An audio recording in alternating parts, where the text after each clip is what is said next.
Fala pessoal, Felipe Vilegas, estrategista de ações da Genial Investimentos, começando aqui mais um Estratégia em Ação do mês de junho. E antes da gente falar aqui um pouquinho do atual momento do Ibovespa, dos ativos brasileiros, já queria pedir para vocês se inscreverem aqui no canal, deixar o gostei desse vídeo, comentários com críticas, sugestões, dúvidas, perguntas, para que eu possa responder e ajudar vocês na estratégia de alocação em renda variável aqui no Brasil. Beleza? Vou pedir então para o Boni já compartilhar a minha tela para a gente falar um pouquinho aqui sobre o atual momento do Ibovespa. O mercado brasileiro, pessoal, que passou por um momento muito bom ali, março, abril, maio, e conforme mais um alerta nosso, já que a assimetria estava negativa, a gente começou a ver um movimento de realização de lucros recente. E a dúvida que fica é a seguinte: tem espaço para cair mais? Seria já a hora de aumentar os aportes? Ou daqui a pouquinho a gente vai ver novas máximas para o Ibovespa? Então esse é o nosso objetivo aqui para o programa de hoje. A gente sempre começa falando então sobre a relação preço-lucro do Ibovespa e vejam que apesar da Bolsa Brasileira estar em máxima histórica, quando a gente pega a relação preço-lucro projetada para os próximos 12 meses, ela se mantém aqui com um desvio padrão de distância da sua média, ou seja, é um patamar ainda considerado de atratividade para os ativos brasileiros. Se a gente tira a Petrobras e Vale, nós temos aqui uma relação preço-lucro de 9,8, sendo que a média é 12. Para as ações ligadas à economia doméstica, temos um PL de 9,4, a média é 11,9. Para empresas exportadoras, o PL é 7, projetado para os próximos 12 meses, a média histórica é 9,6. Para as small caps, PL projetado de 10,4, a média é 14. Para as empresas de média e grande capitalização, ou seja, tirando small caps, você tem um PL de 7,8 e a média é 10,3. Ou seja, pessoal, nada muda, o desconto ainda continua. Então você hoje não tem justificativa para falar que a Bolsa Brasileira está cara, muito pelo contrário. Os preços ainda estão atrativos e o que precisaria acontecer foi o que eu comentei com vocês no nosso vídeo anterior. Sinalização de queda da taxa de juros e continuidade do movimento de rotação, ou seja, uma ajudinha aí do investidor estrangeiro continuando. Beleza? Seguindo aqui, pessoal, earnings yield, que seria a relação ao contrário. Quando você tem o PL, é o preço sobre o lucro. E quando eu coloco o lucro sobre o preço e desconto disso, a taxa média de 10 anos de rendimento aí dos títulos indexados à inflação, a gente chega aí no earnings yield. Vejam, pessoal, que pela primeira vez, depois de muito tempo, você tem um earnings yield em linha com a média histórica. Aqui, conforme eu comentei com vocês anteriormente, a gente pode ter duas interpretações. A primeira delas é que a Bolsa Brasileira já não estaria atrativa por conta dessa métrica, em que você tem ali o equilíbrio de preços, né? Você não tem nem sobrecomprado nem sobrevendido, não existiria oportunidade. Mas um ponto que eu levo mais em consideração aqui, pessoal, recai sobre o fato que eu acredito que o mercado já começou a se posicionar e a precificar início aí da queda das taxas de juros, que não vai acontecer em 2025, é importante dizer isso, mas que teria espaço para acontecer em 2026. E se a gente levar também em consideração a possibilidade de alternância de poder, um ciclo ainda maior aí de queda de juros poderia acontecer para os anos subsequentes. Sendo assim, você tem então essa possibilidade de exigir um menor prêmio do investidor em relação a essa métrica de earnings yield. Aqui nós temos aquele gráfico que mostra a relação small caps e Bovespa. Sempre que você tem, então, uma alta desse indicador, significa dizer um melhor momento para as small caps. Vejam que a taxa de juros ainda não acompanhou esse movimento. Então, para mim, isso daqui é uma antecipação do mercado. O mercado já se antecipando a possibilidade de nós termos uma queda da taxa de juros à frente. Mais uma vez, reforçando, pessoal, não é esperado queda para 2025. 2026 em diante. Bom, aqui nós temos a relação preço-lucro para o setor, o desempenho dos ativos brasileiros em 2025. Vejam que o Brasil, pessoal, ele está subindo, mas não pelos méritos próprios, é rotação. E isso a gente consegue afirmar por conta que Bolsa Brasil, México, Colômbia, Chile, ó, vejam aqui todos andando bem juntinhos, bem próximos, ou seja, isso aqui é rotação. Se a gente fosse só olhar os fundamentos Brasil, esquece, não tem oportunidade. Aqui nós temos Brasil em relação a emergentes e bolsas americanas, você vê aqui que o desempenho em dólares ainda continua bastante positivo. Em termos setoriais, nós temos imobiliário, elétrico, financeiro e performando acima do índice Bovespa. E quando a gente olha, pessoal, para a relação de assimetria, vejam que ela melhorou um pouco, tá? Você tem uma região aqui entre 3 a 2 desvio padrão, perdão, entre 2 a 3 desvio padrão, entre 141.200 e 147.400, mas ainda um patamar que a gente considera afastado aqui da média móvel de 6 meses.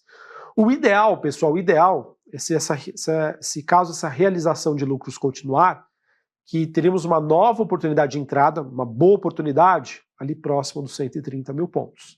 Esse seria o ideal, mas não é garantido que o Ibovespa vai buscar esse patamar.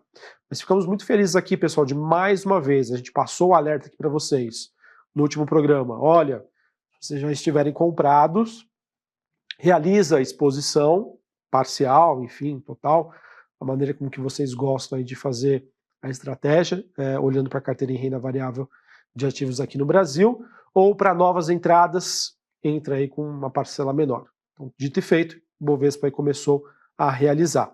Poderia subir novamente? Sem sombra de dúvida.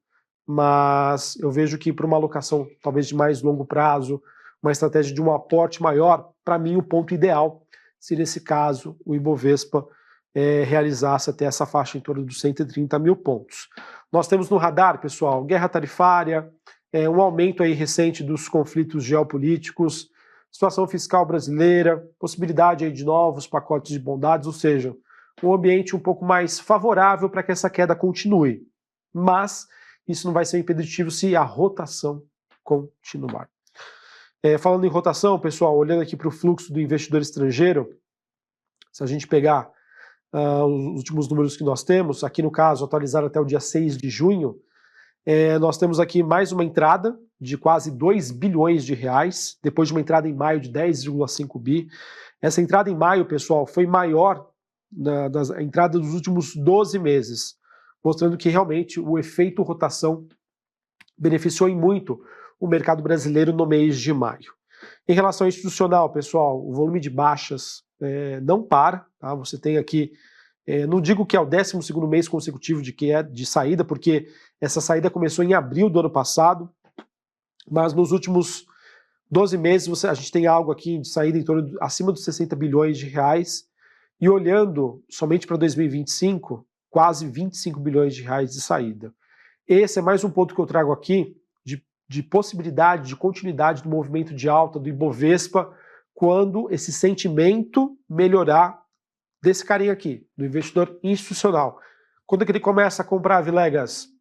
Nessa expectativa aí de corte de taxa de juros, e na minha opinião, o grande divisor de águas pode ser o evento somente do ano que vem, que seriam as eleições. Se houver a possibilidade real, clara, evidente ali, ou uma maior probabilidade, obviamente, de alternância de poder, eu acredito que esse carinha aqui vai olhar com melhores olhos aí, com uma visão mais construtiva para os ativos aqui no Brasil.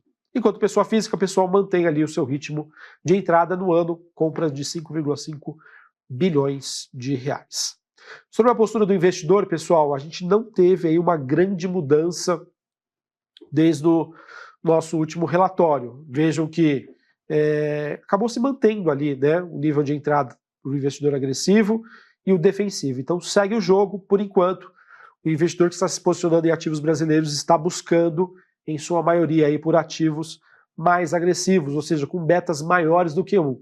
Ele quer gerar alfa, ele quer ter um retorno acima da média do mercado, esperando, obviamente, retornos positivos à frente. Aqui, pessoal, nosso target para o Ibovespa para os próximos 12 meses, a gente elevou para 161 mil pontos, conforme eu já havia comentado com vocês no último relatório. E só para a gente encerrar aqui, pessoal, as empresas em que existe uma maior demanda por aluguel.